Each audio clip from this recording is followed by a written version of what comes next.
Hello, everybody, and welcome to the Afternoon Tune. I'm your host, Josh, and with me today, I got Nick. What's going on, Nick? Hello, everybody. It's great to be back.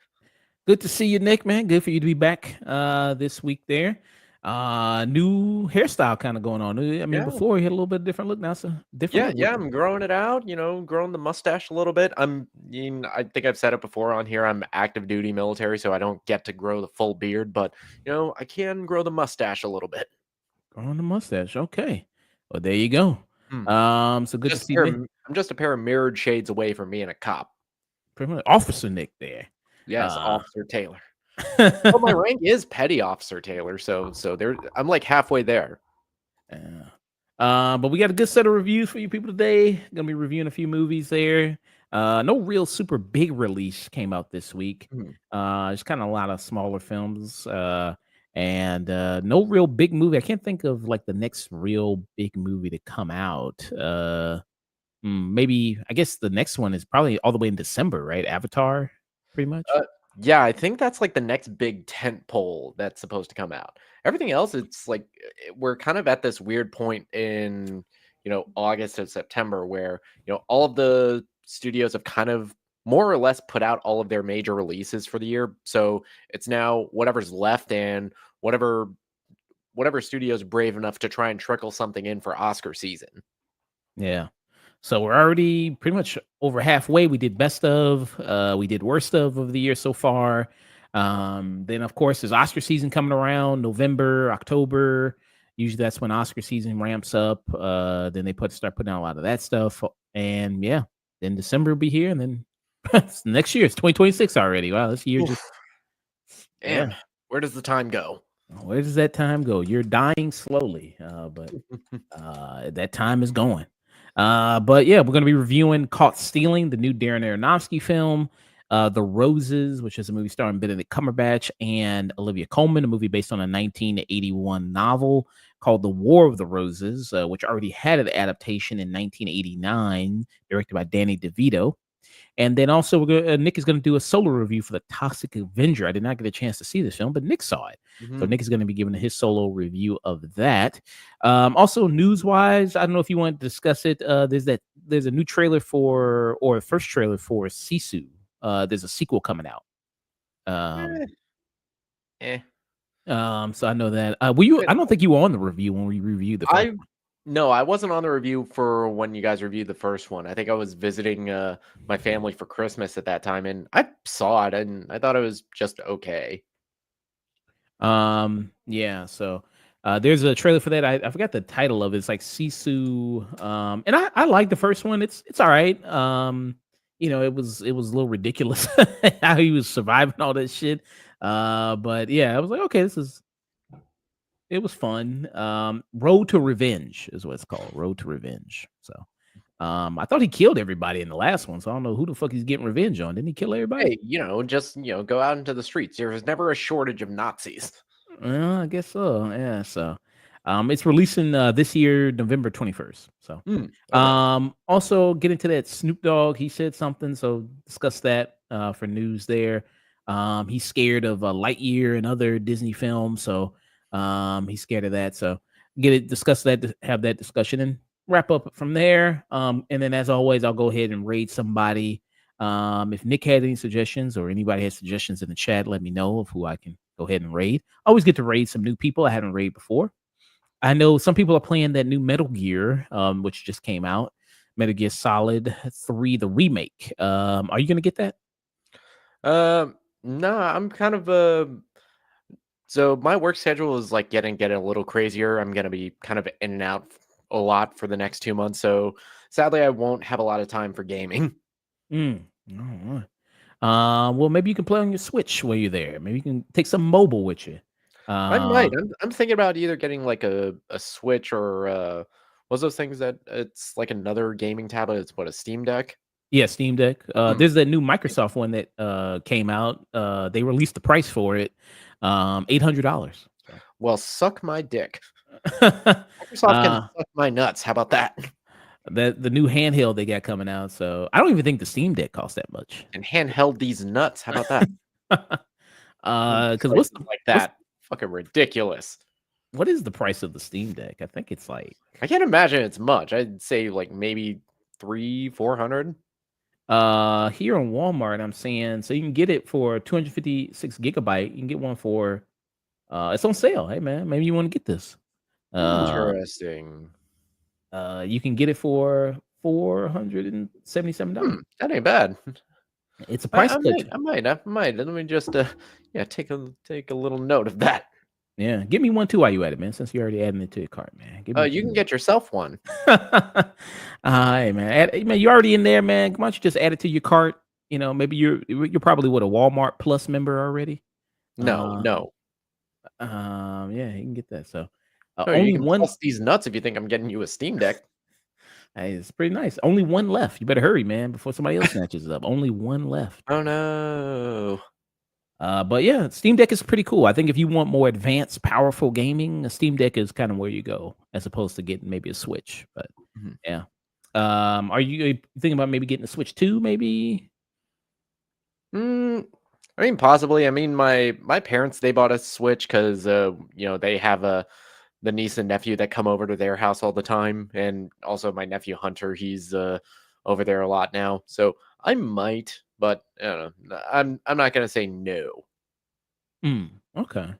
Yeah, I'm gonna wait until they just stop making games for the Switch until the conversion is officially complete. Then I'm going like, okay, fine, I'll go get a Switch 2. But I'm not gonna get a Switch 2 right now. As long as they're still making games for it, everything like that, I'm like, okay, I'll still stick with it. Even though clearly there's a performance lag with the first Switch. It is time Mhm. for an update with it. Right. Um, yeah, so there's somebody we can raid there. There's Geek Dom, he's playing that Wu Chang Fallen Feathers. Rini Goddess is on right now. Let's see. You also have some people on Drake and Blaze playing that Helldivers 2. Oh, also that Gears of War Reloaded that just came out. Mm. And you can play it on the PlayStation. It's no more Ooh, exclusive interesting. to the Xbox, so you can play it on the PlayStation. Um, so there's that.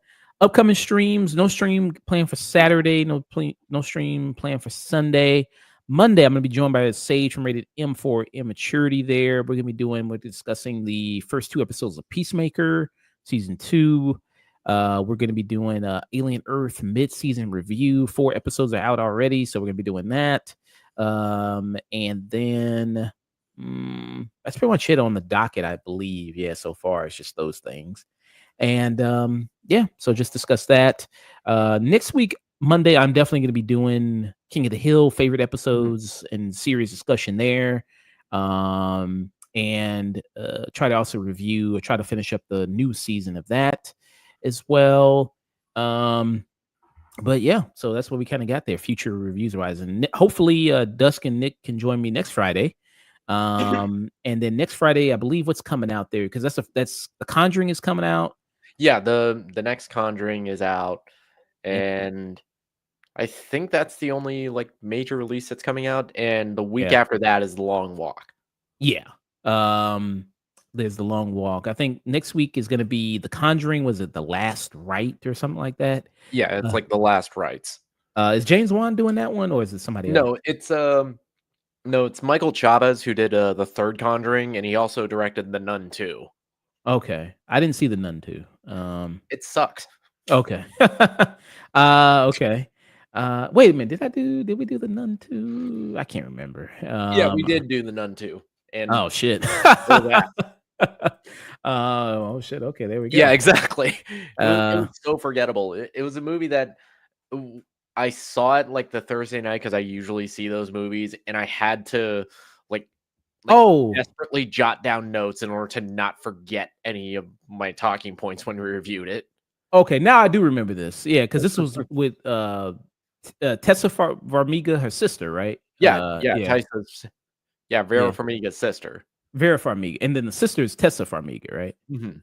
Yeah, and I was like, yeah, this should have been like, and I remember thinking like this should have been like she's the ancestor of her or Mhm. something because they already look so similar. It's like seems like a wasted opportunity not to have that in Yeah, there. it feels like it would have made more sense if this was just the adventures of younger, uh, Elaine Warren, which 99% of these movies are bullshit anyway, so you could just throw in anything. Yeah. And since you're the ones that are so dead set on having this be a Conjuring universe, How many movies are in the universe now? fuck. I think there's the 3 Conjurings, the 3 Annabelles. Damn, 3 of Uh, them are Annabelles? yeah, they made Jeez. 3 Annabelle movies. Jeez, okay. 2 The Nuns, I think that, Curse of La Llorona movie was supposed to be in that universe. Yeah. Wow. Yeah, it's So a whole cinematic universe of mediocre ghost horror. and they gonna come out with a new Annabelle, right? So it's gonna be 4? Because Other there's the one what's the one they got coming out where it's gonna be like you can eat popcorn out of her ass or something like that? They got a popcorn bucket. What they doing with that one? I thought that was the popcorn bucket for Megan 2.0. Nah, they got a popcorn bucket for Annabelle where you can eat out of her ass or something like that. Let me see. Y'all are Uh, nasty. Y'all people need Jesus. yeah. So oh, that's for okay, that's for this latest Conjuring movie because she's gonna be in it. So this is what it is. You haven't seen this? What the f Yeah. Okay, w this So yeah, that's what they got. kinda feels like one of the rejected ideas from, like, K-pop Demon Hunters where they have the popcorn shooting out their eyes. Oh, I haven't seen that one. Did they? They No, had. no, it was like that, joke in the movie. It was Oh, like, that you. "Oh, yeah, what if it came out the other end?" Yeah, but so the Last Ride. So they got that's the new popcorn bucket they got for the Conjuring Last Ride. Y'all are nasty. Yeah, and sometimes I go to the movie theater and I still see those popcorn buckets that are just there for the price. I'm like, Oh, yeah. huh. I guess some of these things, I guess, just don't sell out. So it's just got all this shit just there, and it's just like, okay, what do we do with this shit? It's I like guess. it's like the island of unsold movie merchandise. Yeah, like I think when I went to the theater, they had the crypto one. They had like the dog bowl. Mhm. They had that one. What other one did I see that they had there? The one of the Mission Impossible ones they had there. It's like, damn, that movie's been out. Like, they still got that one, huh? I Okay. think when last time I went, I just, like, took a look over at the concessions. I saw, like, one of those hammers from the Lord of the Rings War of Rohirrim. Oh, really? I Some of got those that were one. still there. Wow. Well, probably not a lot of people saw that movie, so that's probably Ain't why it's nobody still. gave a ain't nobody gave a fuck about that movie. Yeah, I bought that one. That was a cool one. I thought that was actually pretty I cool mean, because. yeah, it looks cool in concept. I mean, I'm not opposed to getting, like, the movie popcorn buckets. I mean, I got the Batman one right there. Oh I don't know yeah, if you can see it, the Nosferatu coffin. yeah, I see that one. Yeah, some of them are kind of cool. Mhm. The Galactus one was just too much. I was like, I'm not paying $80 for the Yeah, Galactus. that's not a bucket, that's an ornament. Yeah, that's just too much. I'm like, nah, I can't do that. But when it's the right popcorn bucket, I wouldn't mind getting one. Mhm. I'm not just gonna buy every single popcorn bucket for every Oh, single hell big no. movie. No, I did no, that's not doing Hell that. no. Hell no. Um, And, I kinda give you the side eye if you bought the Dune popcorn bucket.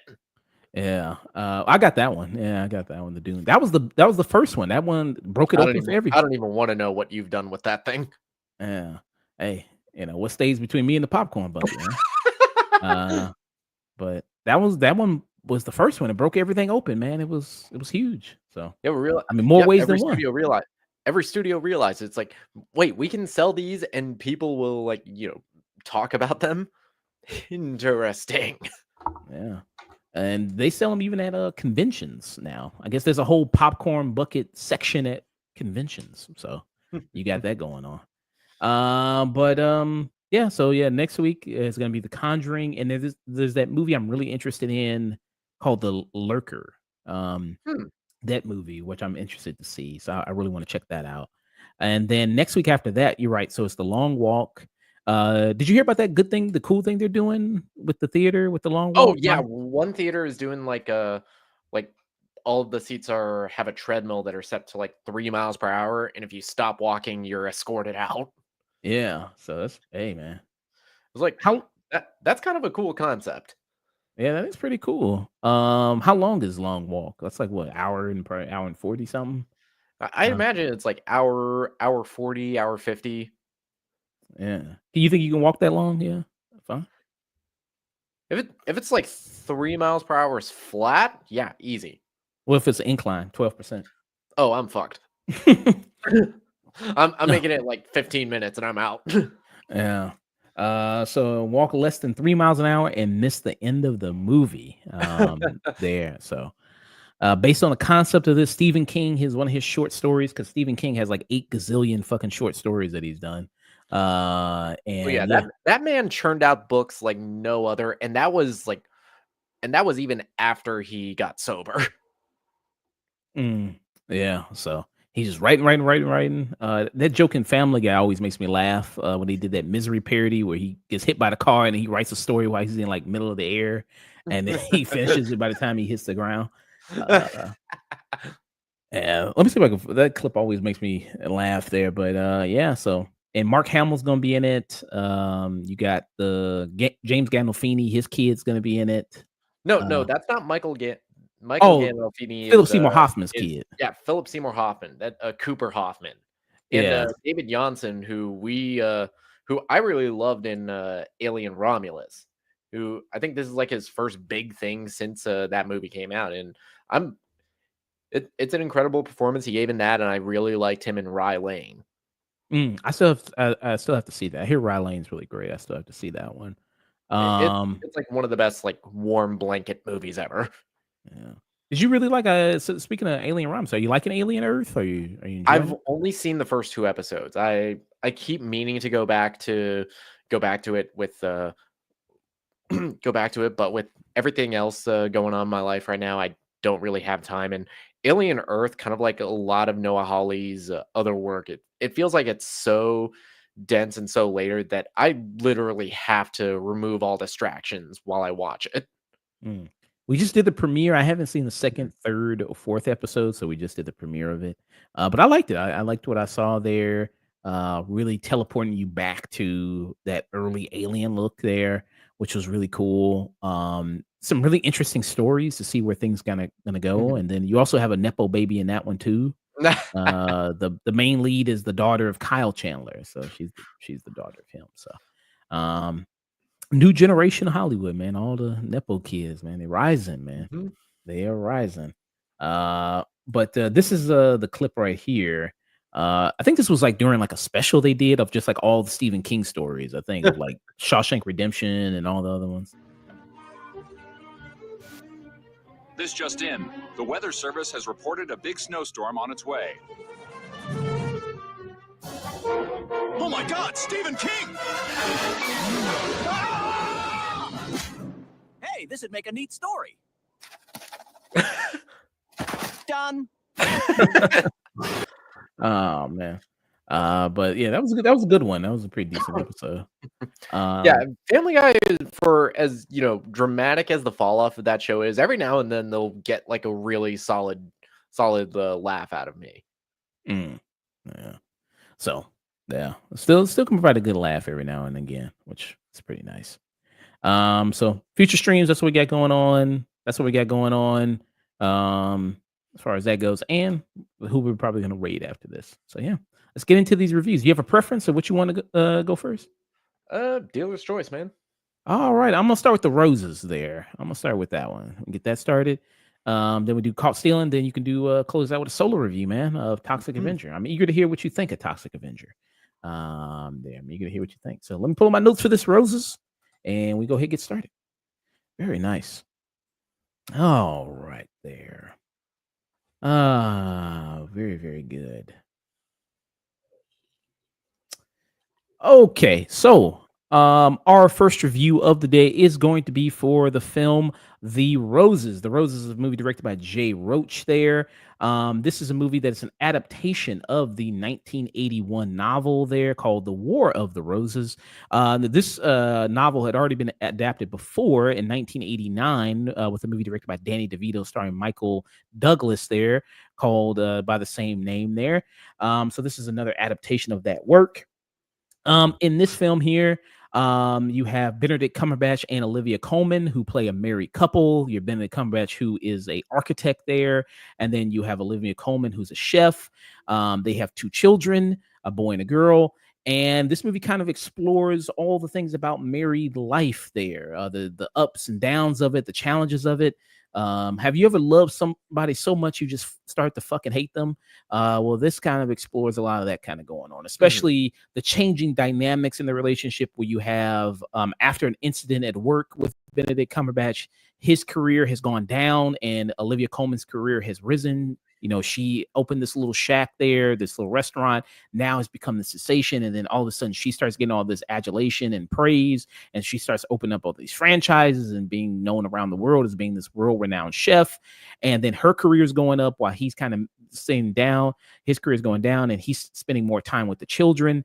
And while he's spending more time with the children, he's kind of growing closer to them while she's kind of becoming more distant from them and the rest of the family. So yeah, I mean, you kind of have that kind of going on. These people just, starts off very sweet. They have like a cute meet cute at first, where you see where they first meet each other, and everything's kind of going well at first. And then as that dynamic shifts more and more, they just start to snipe at each other. They start to just make all these remarks to each other. And just was like, man, why did we even get married in the first place? And it kind of has that going on.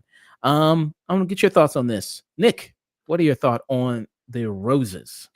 So with the Roses, I was really interested in this, mostly because it's 2, phenomenal actors like Benedict Cumberbatch and Olivia Colman getting to play off of each other.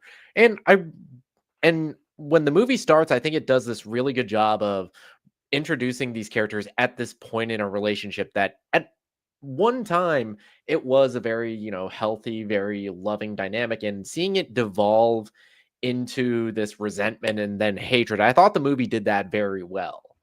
What I don't think is handled is that it falls into that rom-com trope where a lot of the conflict could be resolved if these 2 people just talked to each other. Yeah. Well, I mean, I guess it kind of explains. I mean, because you think most marriages, I mean, they just don't talk to each other. I mean, that's kind of the communication seems like it's always the biggest key in a lot of relationships and marriages, that why things kind of just fall apart, I guess. I mean, you kind of got that going on. I mean, and on that level, I kind of get what Jay Roach was going for with this. This is a movie that basically lives and dies entirely off the performances of Benedict Cumberbatch and Olivia Colman. Because every time they're on screen and on screen together, this movie really sings. And I really loved their dynamic, seeing this, very loving relationship devolve into where it goes at the end of the film. And yeah, you see it kind of, it starts off with this, they're very loving and affectionate and supportive of each other. And then you see how things just quickly degrade over time. And then you also see like they just openly just like saying like, back and forth of just like how much they hate each other in front of other people too, just talking down on each other. Especially in front of their kids too, which is fucked. Yeah, in front of their kid, like, so it just kind of even the kids are noticing, like, damn, would y'all just get a divorce already? Like, fuck, even the kids, it's like, damn, y'all. That's one of the funniest scenes in the movie when, after they've already initiated the divorce proceedings, they get a call from their kids. It's like, so we heard you're getting divorced. Just congratulations, love that for you. It's like, yeah, damn. Yeah, so even they just see the writing on the wall of kind of what's happening. But yeah, you're right. I mean, it kind of lives and breathes off of the dynamic of Benedict Cumberbatch and Olivia Colman, who are very good together. They have that good, what they call it? What's the British word they use for it? Banter.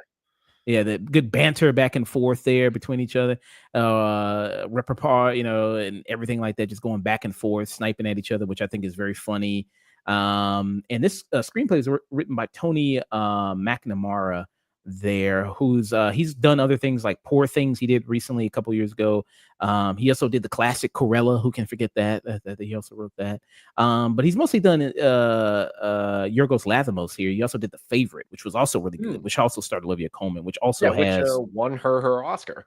Yeah, which also had that biting dialogue in it as well, which really fits this. You have the and he was the creator and showrunner of The Great on Hulu, which that show is incredible. I have not seen that. Okay, The Great. Okay, I may have to check. It's kind of something similar to this as well. Similar in terms of the cadence of its dialogue. Okay. And also you do have a solid supporting cast here. You got Andy Samberg and you have Kate McMinnon there who play a married couple who are best friends to Benedict Cumberbatch, Olivia Colman, and they're kind of somewhat in the same boat a little bit. Like they're both in that stage where they're sniping at each other and hate each other. But there's something that Kate McMinnon where she says towards the end of the movie that's kind of strikes you a little bit. Mhm. It's kind of like, okay, that's a little kind of Like, powerful of why you would maybe stay in a marriage, even if you do like sometimes, even if you do hate this person, deep down you also the love is more powerful than the hate, mhm. which I thought was really good there. What do you think about the supporting cast in the movie? I think the supporting cast is really good in this. I wish we got to see more of them because outside of Andy Samberg and Kate McKinnon, you don't really get much from the supporting cast of this, which I think is a little bit of a missed opportunity because you have Andy Samberg and Kate McKinnon, who are such gifted comedic actors. You have another couple who's played by Jamie Demetru and Zoe Chow, who are great in the other comedic roles I've seen them in. I wish we could have gotten more. Mm. Yeah, with they were the other married couple there. And so yeah, you had a little bit of them. Also, you had the guy who plays how do you pronounce his name? Who Oh, played the doctor? Shooty Gatwa. Chudigawa, who's works at the restaurant that Olivia Colman owns. He's good in some of his scenes. He's not in the movie much, but he has a good kind of some of his scenes. And then also you have the woman who played her other chef in it. Sunita Mani. Yeah, she was kind of decent too. I liked some of the stuff she did. And oh, she was from Mr. Robot. Oh, okay, I do remember her from Mr. Robot. Okay. But yeah, I mean, it's Yeah, a she was also in the turn down for what video? oh, there you go. Turn down for what? There you go. But yeah, I like this. I mean, this is a good, Mhm. kind of comedy there. It's a good, maybe I don't know for some people, maybe a horror story on terms of marriage. There's like, do I really want to go through all It, this? it felt it felt like watching a more lighthearted but very bleak comedic version of something like Marriage Story. Yeah. Yeah, I got that sense too. Yeah. You even have the scene with they even commentate on that in the movie of like the evil divorce lawyers. There they have that kind of going on with one is played by Allison Janney, where she pops up in a scene and she's good. She pops up in one scene in the movie.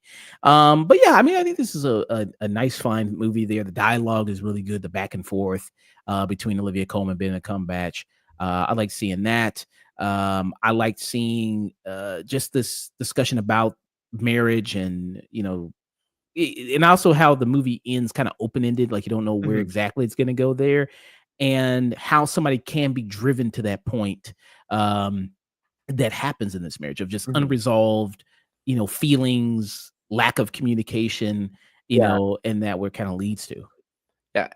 And I was kind of down on this movie, but talking about it more and seeing a lot of the good qualities of it. And one of my initial complaints was that everything in this was kind of surface level, all of the, bitterness and resentment of Theo and Ivy's relationship, which is Cumberbatch and Coleman's characters respectively. All of it felt kind of surface level, but thinking about it a little bit more, I think some of that was intentional because of what this movie is trying to say about what can lead a couple to this level of hatred. Mm, yeah, and just that building up over time. Yeah, um mm, people, talk to your partners. yeah, Just talk to them. yeah, just get those feelings out there, get Yeah. those. Yeah. So what would be your final thoughts rating for The Roses? My final thoughts. I think this is a great script by Tony McNamara. Jay Roach, he's uh, this is a very workmanlike directing job from him.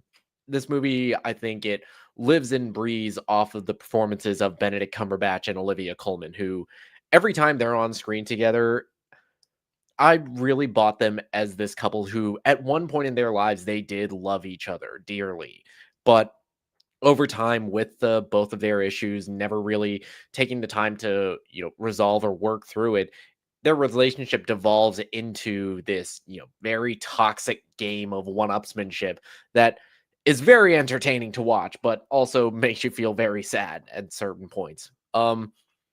The dialogue in this, I think, is one of the highlights of it. I think this is a very strong streaming of a movie. It's very great to watch. I think this is entertaining, especially if you do really enjoy that kind of dry British sense of humor and dialogue from stuff like The Great or like from Poor Things. Mm.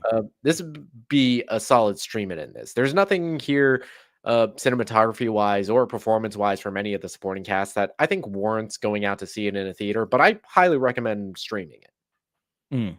Okay. It does get a little crazy towards the end when Mhm. they start going back and forth at each other. Like at some point, it's like it goes beyond pettiness and like these are just crimes. Like you're just committing like what the fuck? Like you're just committing like literal crimes. Like what the fuck? Oh, But and okay. that to me was kind of the highlight of the movie, and I wish we got to spend a little longer at that point. Yeah, I was like, okay, sure, but all right. But that was a little crazy. Kate McMinn, and then another issue I had was Kate McMinnon. Uh, she's can be funny, but I think she has a Mhm. tendency to overdo it. Like she does a lot of things with her body and a lot of Yeah, stuff like that. she is one of those comedic actresses who they get her. I think everybody knows that she has this, such long improv background, especially from SNL, that I feel like directors are afraid to yell cut whenever she's on screen. Yeah, she's doing a lot of things, sometimes like, sniffing people and humping people and, not literally humping them, but she's kind of like grinding on, people there. Um, and yeah, I was like, okay, I mean, all right. I mean, she's good in them. I mean, Mhm. she's funny though. It's like She's when got she, good. it's like when she stopped doing all of the comedic stuff and got to be an actual person, I thought that's when the performance really shined. Yeah. Um, so yeah, so you got kind of that going on. And I don't know why she's always dressed like she's about to host a late night talk show, but yeah, she's got that kind of going on.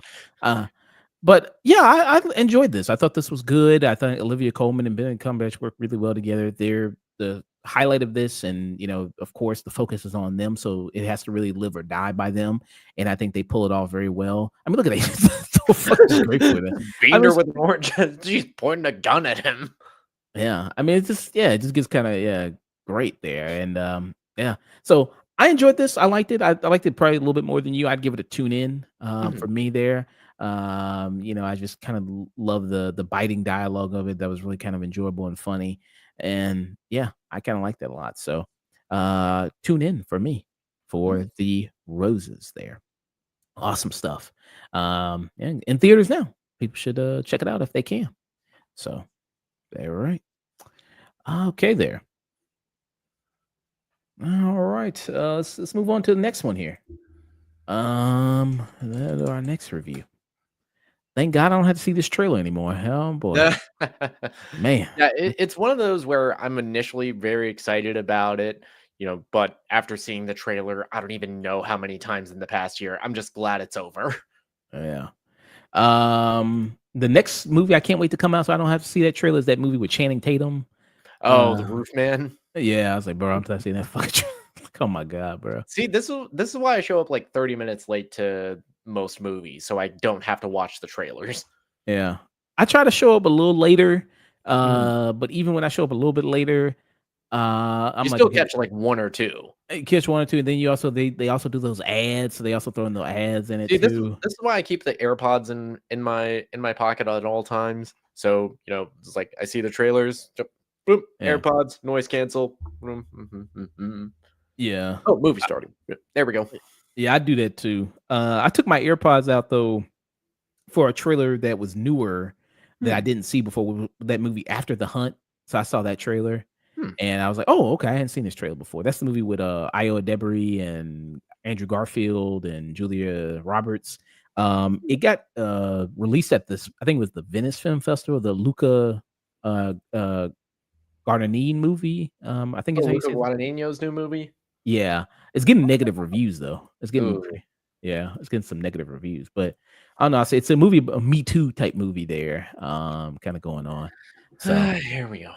yeah, so I don't know. It's getting split down the middle. It's like 46%, so it's kind of I guess divisive. I guess it's kind of mixed. So it doesn't come out wide release until October. I think so. Got that.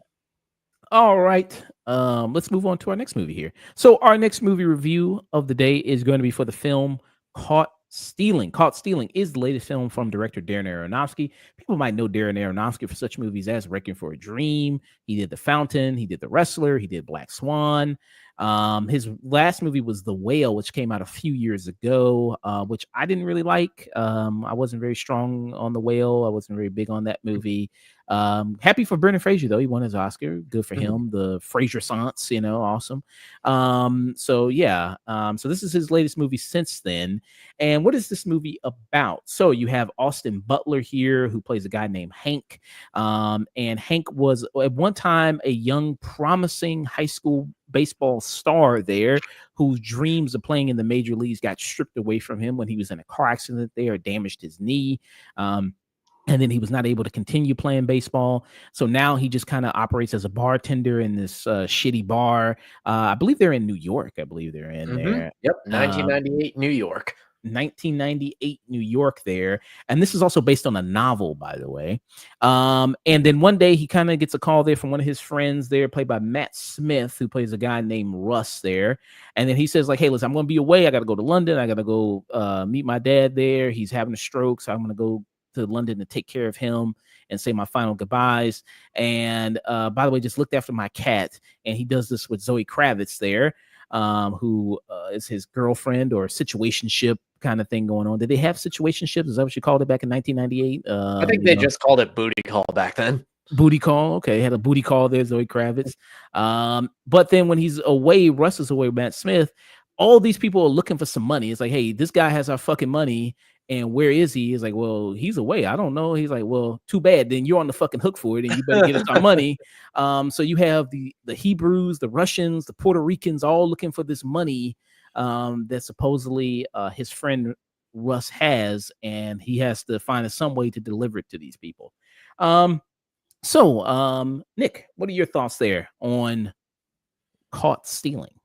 So Darren Aronofsky, I feel like he's one of those directors who I feel like whenever he is directing something that, he's firing all cylinders, you get some incredible works of art like Requiem for a Dream, like Black Swan. But with this, it felt a little bit like he was going for something that was meant to be a little more lighthearted, where this is this, kind of very dark crime caper a la like late 90s Guy Ritchie. But with here, it felt like, at one moment there are, crime shenanigans that were very entertaining to watch going on. But then something so dark happens that it almost pulls you out of the movie. And I don't think he balanced that tone as well as he usually does in some of his other projects. Okay. And like you said, this has more of the energy, like you mentioned, of a Guy Ritchie type movie, this crime type situation of this guy, normal guy, kind of mixed up in these crazy events. And this dude is having like the worst week of his life. I mean, the shit getting kicked out of him. Yeah, and not to mention he's an alcoholic, and at one point he gets his ass beat so bad they had to take a kidney out. Yeah, and they're torturing him, they're beating him up. It's like Jesus, like he's just having the worst just week of his life. And just back to back shitty things are happening to him. What the fuck? I barely even know this dude. So it's like that's kind of wild there. And you're right. And there's lots of moments where there's a lot of casualties in this movie. There's a lot of dark things happen here. So sometimes I can see those kind of things conflicting with one another, like the tone and then maybe some of the ultra violence that's in this movie. That you had, because these are mob, and you got the mafia. What's really the difference between mafia mob? What's really the difference between, the difference? I think it's just mafia is like meant to be more classy, like the traditional family? Italian mafia. Okay, and a mob is just I don't know exactly what the difference is. It's all organized crime. They're all dirtbags. Okay. Yeah. Okay. I'm not Elliot Ness, so I don't know. I don't know to break down the difference. We'll get somebody on there. Yeah. I'll be like Joe Rogan, get the director of the FBI. I don't know. I didn't watch Boardwalk Empire. I don't know the difference. Yeah. But yeah, so you got all these kind of dangerous people there, kind of coming after this thing, and it's like they want their money. So that just this added crazy kind of tension, and it's like, how is this normal guy kind of going to get out of this?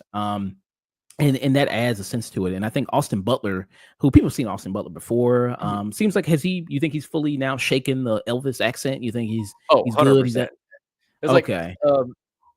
yeah, I didn't like the movie Elvis, but I really dug his performance in that, and ever since then, in a lot of the other things that I've seen him in, Austin Butler, he's like kind of become that chameleon of an actor where he's always like playing something different. He's never playing a similar role twice. Mm, yeah, because since then he's been in like the Bike Riders and Mhm. Dune 2, which I thought he was really good in that, playing a psycho in that. So it's a little bit of a different role there for him there in this one. More of a kind of a I wouldn't It say feel it feels like this would have been a role if this movie was made in the late 90s. It would have been a role that Brad Pitt would have played. okay. And I mean that as a compliment. Yeah. And also you do have the supporting cast in the movie. Like Matt Smith is not in the movie a huge amount there. Obviously, he has a very distinctive look because he's got this like he kind of looks like Spider Punk. You know what I mean? Like this, of course, the classic like 80s, 70s kind of London punk rocker type look, like leather jacket that's studded out, the mohawk, everything like that. Also, the soundtrack for this is really good. A lot of like time period Pacific rock music there you got going on, which was really good. How'd you like the soundtrack in this? Oh, love I love the whole music of the late and early 90s. So this was kind of my catnip. Yeah. Zoe Kravitz in there who like this they try to do some things where with the character Austin Butler where he's kind of like, oh man, my life, man, I could have been a baseball star. Now I just work at this bar. It's like, yeah, but you're with Zoe Kravitz. Fuck you. I You're mean, come fucking on. Zoe Kravitz. Your You life know, ain't that bad. it was like, man, fuck baseball. I'd gladly trade that over being with Zoe Kravitz. Fuck that. Fuck some baseball. Yeah. But yeah, she's decent. I don't like where they take her character, and if you see the Mhm. movie, you'll know what I'm talking about. But there's something they do with her character I don't like. And I didn't really like that too much. How did you like the supporting cast in the movie, including also the mobsters, gangsters we see in this? Oh, I think the supporting cast, besides this, great Austin Butler performance that I think grounds this movie, I feel like the only real supporting cast members I didn't really like were some of the Russian mobsters that meet Austin Butler early in the movie. It felt like they were playing it a little too over the top for what this movie was going for. Mm. But with the the Hebrew mobsters who were played by Liev Schreiber and Vincent D'Onofrio, it felt like that's where they found that right balance. Wow. Okay. I didn't even know. I didn't even reckon. I knew under all that because they buried under tons of Mhm. hair and all that other stuff. I didn't even know that. I knew one was Liev Schreiber, but I could not make out who the other guy was. I did not know there was Vincent D'Onofrio. Yeah, it's like it took me a second to get it, but like once I heard him speak, it's like, yep, that's when I was a boy. Oh, okay, gotcha. I did not know that was him. So wow. Because like I said, they're buried in tons of like hair and makeup and all this other things. Okay. But yeah, this is I mean, I think it's a fun kind of romp of a movie there, if that's what you're kind of looking for. Like I said, some dark stuff does happen in this movie. So be prepared for that. Um, and I like seeing movies like this. I like seeing movies about just average people just mixed up in kind of Mhm. crazy type, criminal situations. I do like seeing that. Um, and so for me, um, I do like it better than Darren Aronofsky's other movie, The Whale. I Mhm. do like it better than that. And I haven't really I was looking at his filmography when I was reading off like his other movies. I don't think I've loved a Darren Aronofsky movie probably since Black Swan. Yeah, I'm kind of in that same boat. Is like he's a director who I really love and respect, but since the 1-2 punch of The Wrestler and Black Swan, I don't think he's like found it. And Yeah. with this, because of the cinematography and the set design, getting back to movies about like regular people in extraordinary situation, it almost felt like you're watching a director fall in love with the game again. Mm, okay. Very nice. For me, I'd give it a tune in. I think it's Mhm. just a solid tune in for me. What about you? I'm kind of there too. I feel like this is, a lesser Darren Aronofsky film, but even him on his worst day is better than a lot of other directors' best. Mm, okay. Austin Butler, I feel like this is a great leading performance in here. He does such a good job of, you know, making you like Russ, even though he is a character who is very flawed and has a lot of demons that he is, trying to work through over the course of this story. It He's a very sympathetic character, and you want to root for this guy, in spite of these extraordinary circumstances he's in. And the journey, I think it's very fun to watch. It does get a little bit dark at times to the point where it almost pulls you out of the movie, but then I feel like the screenplay does a really good job of bringing you back in. Nice there. Bad Bunny, Bad Bunny, he also pops up in the Mhm. movie. Is this the first movie where he speaks English in it? Because I think normally doesn't he speak Spanish in his other roles? I think in a lot of his other movies, he's like spoken Spanish. I think Happy Gilmore too, he speaks English a little bit. Okay. Yeah, because here he fully kind of it's kind of both. He speaks both Spanish and Yeah, English. it's like that Puerto Rican Bronx Spanglish. Yeah. Did you like him here? Yeah. I thought for the character that that he needs to play in this, I feel like it was good. So you give it a tune in for Yeah, I like the hell out of this movie. tune in. Okay, I give it a tune in as well. So 2 tune ins for Caught Stealing. Very awesome there. All right there. All right, so I'll go ahead. Let Nick go. He's got his review. So Nick, you saw Toxic Avenger there. Mhm. And he's gonna give his review of it. I did not get a chance to see it. Let us know all about it, Nick. All right, so Toxic Avenger is a remake of the 1984 film. This one's directed by Macon Blair. It's a superhero black comedy splatter film. And before I go any further, I just have to say this. So this kind of movie, and to an extent, the original Toxic Avenger, they were these cult classic movies. These like go into the theater, like get rowdy at the screenings, have fun. So essentially, these movies are critic proof. Nothing I can say is going to dissuade anybody who isn't already interested in seeing this. Having said that, this shit was fun. This shit was fun as hell. It was like this movie exists in this kind of world where it feels almost like a scary movie. Like one of the scary movie. It almost feels like a parody of superhero movies, but everything in this is played so straight for as ridiculous and silly as it gets. It can't it never stops being fun to watch. And I think a lot of it is because of this, for as crazy as the movie gets, it is a very grounded performance from Peter Dinklage, especially under the makeup of the Toxic Avenger, which the practical suit in here, it looks great. The gore in this, I feel like is, some of the best practical stuff we've seen since maybe Terrifier 3. Which this is Cineverse and Bloody Disgusting who are bringing this to theaters 2 years after its premiere on the festival circuit. Jeez, I'm just laughing at the trailer. Yes. Oh yeah, this is like if you're sold by the trailer, you are sold by this movie. Yeah. Okay. And did you see the original Toxic Avenger or? I did not. Toxic Avenger, it was one of those movies that was always playing on, I think it was Showtime or IFC, that I just never got around to watching. But Hmm. seeing this movie, it made me want to go back and rewatch the original Toxic Avenger at the very least. Nice. Okay. And what is I don't know if you did the plot really much of it, but like kind of what happens here? Okay, so this is a fantasy world where Winston Goose, who is Peter Dinklage, he's a janitor at this chemical company who gets into a freak accident involving toxic waste that turns him into the Toxic Avenger. And with his, radioactive mop, the unlikely hero battles freaks, gangsters, corrupt CEOs while trying to save his relationship with his son. Hmm. Looks like I see Kevin Bacon is in it. Looks like Kevin Bacon's playing the same role he did when he was in that movie Super.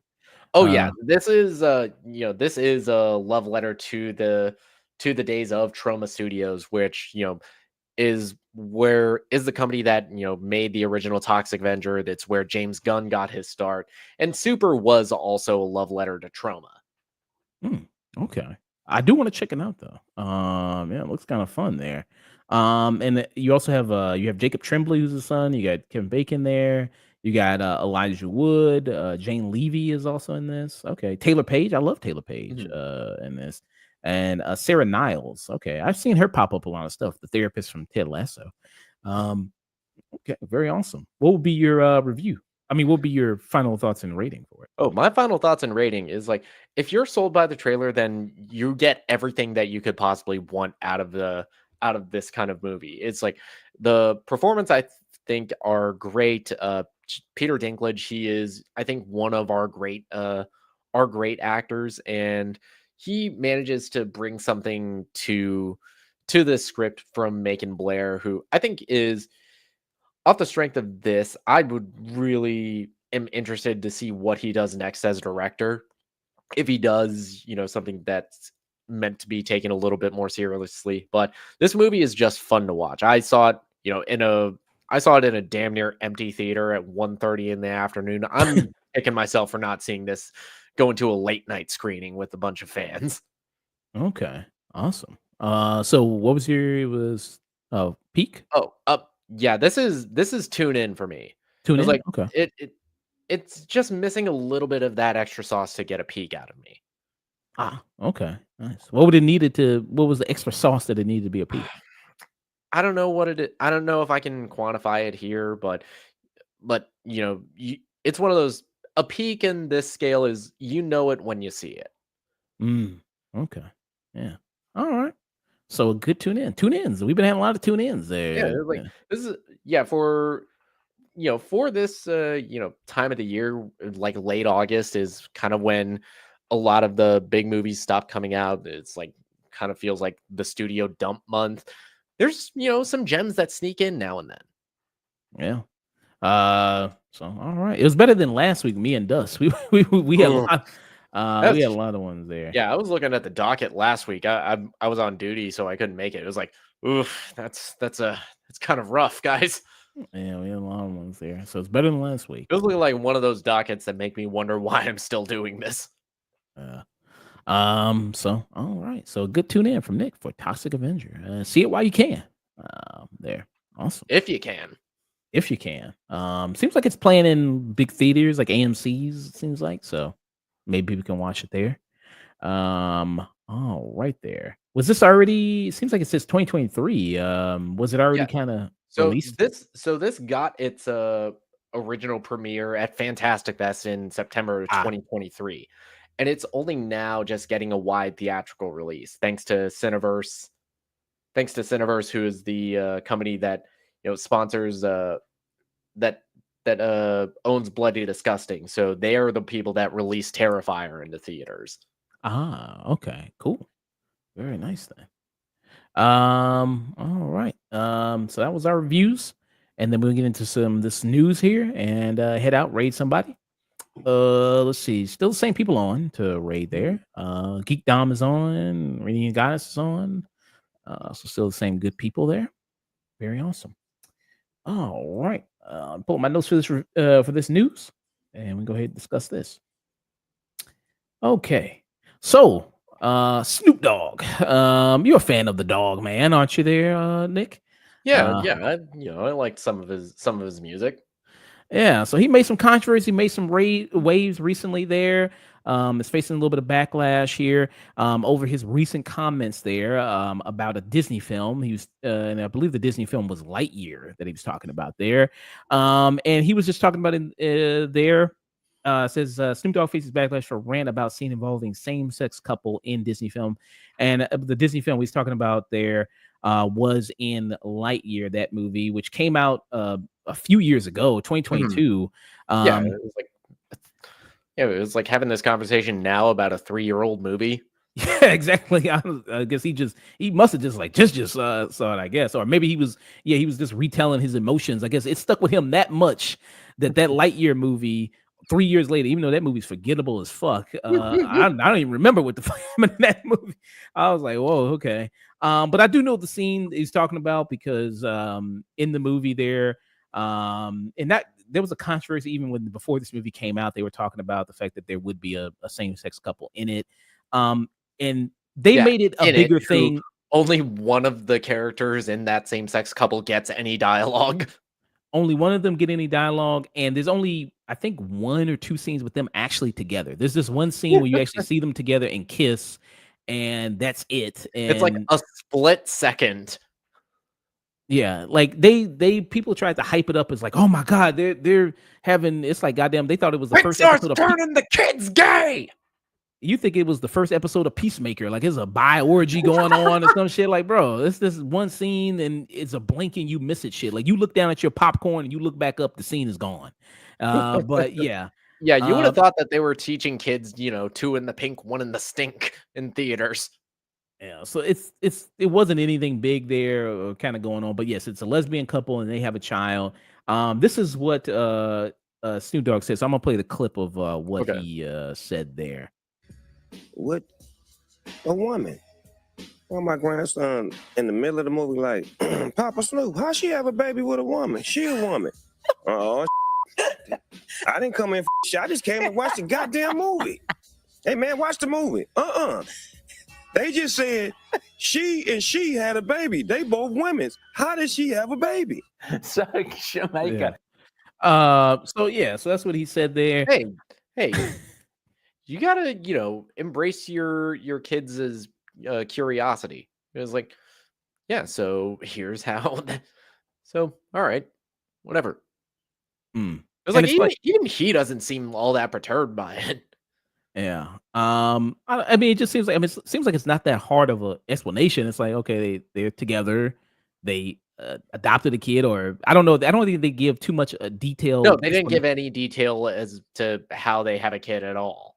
Yeah, so I don't know if it was IVF or something like that they did, or anything, or they had a surrogate or something like that. So I don't know exactly like which one was the pregnant, or maybe they did that. I don't know, So just tell him a fucking stork tell him a stork delivered the baby. yeah, you tell them that. Yeah. show them that movie Storks. Yeah, show them that movie. There. But yeah, so so it brings up kind of questions there about this and about LGBT kind of couples in movies. You had some people who, of course, was against Snoop Dogg, and then of course people who defended him. Some of the people who defend him was people over at the Breakfast Club, which is a big radio show there. So this is what some of them had to say. They reported on that as well. So this article explains more of what Snoop Dogg said, other than in the clip there. And then, so he said, Snoop Dogg explained on Sarah Fontenette's podcast is Giving last week. He took his grand to see Pixar's Lightyear, which features a same-sex couple there. And we brought that clip there of his grandson talking about it there, and just the questions that were raised after this. And so the Breakfast Club there, they defended his remarks, saying, I wouldn't have explained right then and there in the movie. Comedian Just Hilarious said, but if my kid had a question, I would tell him, well, we know 2 women can't make a baby, 2 men can't make a baby, but these days things are different. Cole's DJ Envy stressed that cartoons should not force parents to into premature conversation about sex or relationships. I'm with Snoop. I don't want to have to explain any of this in a cartoon or a movie. I'm taking my child, Envy said. So that's kind of some of the sentiment there, even though, I mean, a child might have that curiosity, even if it was just a straight couple, or a straight couple who had a kid there. Like kids will ask, like, "Well, how did you get pregnant?" Or "Where do babies come from?" Yeah, it doesn't matter what kind of thing that entertainment or any kind of media is going to show you. Kids are naturally going to have those questions. It's like, Daddy, where do babies come from?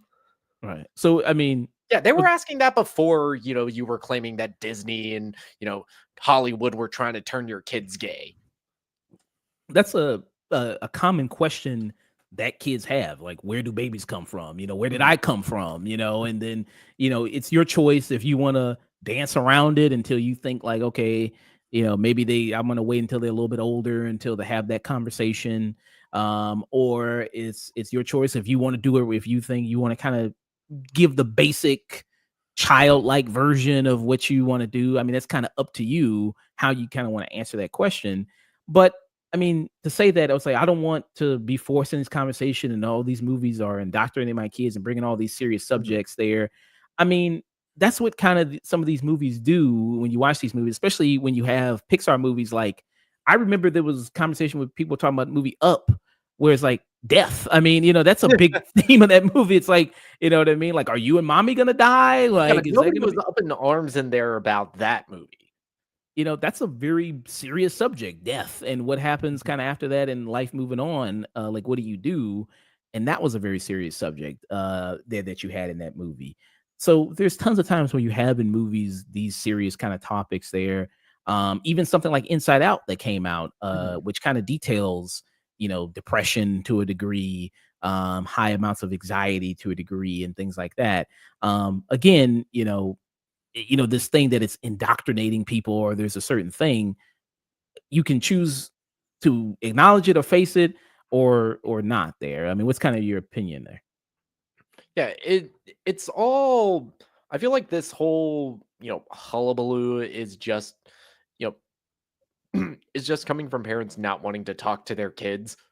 It's just like not wanting them to embrace their curiosity, to just be be calm, be quiet, just enjoy the cartoons, look at the pretty images on the screens, and don't think about them. Yeah. The writer of Lightyear, she responded to Mhm. what Snoop ended up saying. So she said, "So I created Lightyear." This is funny. The first sentence she's like, "I created the Lightyear lesbians." So it's kind of funny. In 2018, as I was a writer at Pixar, such a cool place. Grateful to work there. Learned a ton from kind and impressive creatives.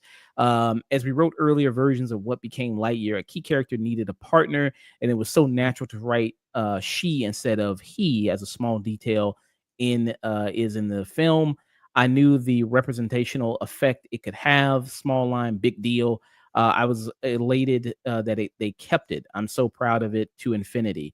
Love is love there. Mhm. So she said that. And then she also followed there, says, I was one of a few writers they had on it for the years, which is very common for screenwriting, of course.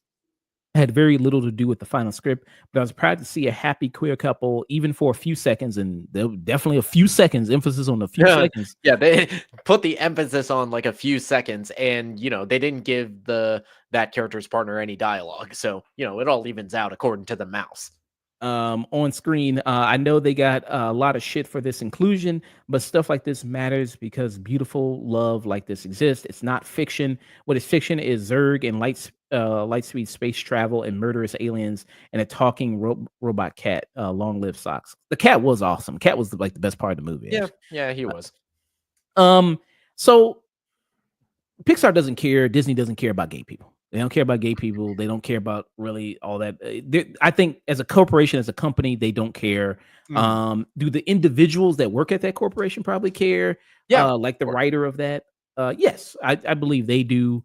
And they try to figure out a way to implement that into the stories there to have some type of representation, which I do think is important. But having a scene like that, keeping it doesn't really do much because it's like her partner isn't really a character, Mhm. and she's in a brief scene, so they could cut it out when they show the movie in other countries that they don't allow that, so it's easily cut out scene that you can do. Mhm. So they try to do both things of like, hey, we're LGBTQ friendly. Look, we have a queer couple in it, but also we'll take that queer couple out and It's when we like show that. it overseas. It's like that meme of I think it was at a Tyler the Creator concert. It's like companies on July 30 for June 31st. It's like I'm a fucking homosexual. No, I'm not. Yeah. Like, oh yeah, yeah, those type of memes. Like when it's Pride Month, companies like got all the Pride shit rolled out. But then when it's not Pride Month, other companies like, okay, you gays can go away now. We don't need you. That's all right. We already got all the rainbow shit, all that shit already out.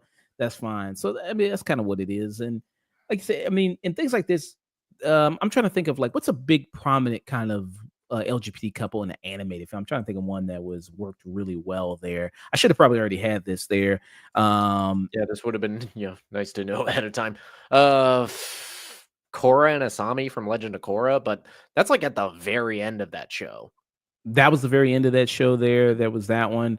But yeah, I mean, I'm trying to think of like a really, really kind of good one. But that's a good one, Legend of Korra. But that didn't happen until like towards the end of it. That they do that one. I'm trying to think of another one. Oh, Harley Quinn, but that's a TV show. They do that. Yeah, but that's an adult animated TV show. True, it is a dull animated TV show. You do have that. Adventure Time, didn't they do it with Adventure Time? I believe they did I it. think yeah, I Uh, think so. they did it with Adventure Time, I believe. So there are some examples of it. I'm trying to think of these are mostly TV shows. I'm trying to think of like a movie example that's probably I pretty think good there. Mitchell's versus the Machine, they, basically just dropped at the very end that Katie Mitchell was gay at the very end of it. Mm, Which, yeah. if you didn't figure that out by then I don't know what movie you were watching. um, Arcane, that's another TV show that was really well handled, really well there. That's I don't know if also I think Arcane also gears a little more adult. okay, that's a little more adult. Like I think because bring back to Adventure Time, I think the girl that was the vampire, Mm. I think she was lesbian in that one. But yeah, I mean, you start seeing more and more in kind of animated things kind of popping up, and then also you do have shows there with children there also or young adults, teenagers. There's more LGBTQ couples there as well that's starting to pop up. I mean, it's just kinda the way it's representing life Mhm. and the way kinda things are there, and to say that LGBT couples, I think the instance is that, "Oh, this is inherently" so it's like, "Why are you showing sexual stuff to kids?" Or if you think the LGBT couple's sexual, then you also have to think the straight couples is sexual. If you Mhm. think their kissing is sexual, then you would also have to say that about heterosexual couples, Mhm. as well there. What do you think about that? Oh, yeah, absolutely, but that's a conversation that they never wanna have. It's because it's, alien and different, they wanna have this they wanna, have this, show of clutching their pearls of, "Think of the children!" Yeah, but I mean, yeah, I mean, and also I was like, I don't know how Snoop Dogg explains his earlier life to maybe his kids or grandson. I don't know how he does that, or if his grandson ever have questions about Well, I guess he could say now, it's like, well, I started hanging out with Martha Stewart, and that's what just things just changed around for me. I was just a, a poor kid, and it was like Blindside. She just found me. Then she put me on her cooking show. I don't know. I Yeah, don't know how. yeah, Auntie Martha put me on a cooking show, and now I'm delivered. Yeah, I don't even know what hip hop is. I don't even listen to that. So I don't know exactly how he explains his earlier life to his grandsons and everything like that. But yeah. So that was just kind of just one thing we just saw that was just kind of wild to hear. But I mean there's better movies other than Lightyear with you could probably find with some LGBT representation. That movie Noma that was on Netflix. She was a Mm. lesbian in that. That was a much better movie. Watch that instead of watching Lightyear. Maybe that's why he was mad. He just saw Lightyear and just wanted to blame anything. He was like, "Man, this fucking sucks. This fucking lesbians. That's why this movie sucks." But When really it's just, the movie Lightyear just kinda sucks. yeah, it's just yeah. So yeah, that was our news there. We're heading out of here. Thank you so much, Nick. Joining me Mhm. today, man. What are you gonna do for Yeah. the rest of the night, man? Sleeping. That's Sleep. what I got. Yeah, I'm an old man now. I'm, like, in my 30s. I'm the old guy in the MMA gym now. I'm older than, like, most of my training partners. I need my 8 hours. All right. Well, he's gonna I'm be not sleeping. I'm gonna send you all over to Geekdom there. Geekdom's playing that Wu Chang. Love the guy, great guy. He's very awesome there. I'll be back Monday. I'll be back Monday there. With Sage from Rated M for Immaturity there. We're gonna be doing Peacemaker and we're gonna be doing Alien Earth mid-season review there. Are you liking Peacemaker? I'm I'm liking Peacemaker so far. I do kinda wish that, we got the first 3 episodes dropped the same way we did with the first season, but I'm liking what I'm seeing from the show so far. Mm, yeah. I'm liking it. Yeah, first 2 episodes. I'm probably gonna watch the matter of fact, I'm just gonna watch the second episode actually after this. I'm gonna watch it. But yeah, the second season's out right now. They basically just retconned all of Justice League. They got rid of them. They fucked Justice League. So I guess that's it. The Snyderverse, all the remnants of the Snyderverse is done, I guess, right? Bye-bye. Yeah, And nothing of value was lost. so all that is gone now. So yeah. So I'm gonna do that with Sage. Can you think you're gonna be busy next Friday? Next Friday I might be free next Friday. I'll have to check my schedule. Okay. So you see, next Friday, but next Friday we're gonna do The Conjuring and Lurker. Gonna do that. Saturday I'm gonna do a retro review with Black Stubbs. We're gonna do Malcolm X.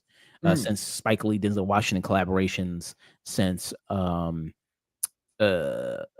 to Lowest is out, which I'm going to do a review for. Actually, it reminds me that drops on Apple Plus this upcoming week, so I'm going to have Neil come on probably Sunday to do a review of Highest to Lowest this Sunday, probably, if you can join me. And yeah, so that's what we got there. And Monday I'll probably do King of the Hill with Sage there next Monday. All right, yeah, good old Geek Dom there. I'll send you all over to him. Thank you, Nick. Good show. Some good reviews. Positive show there. Yeah. All right, people. Out of here. Stay tuned.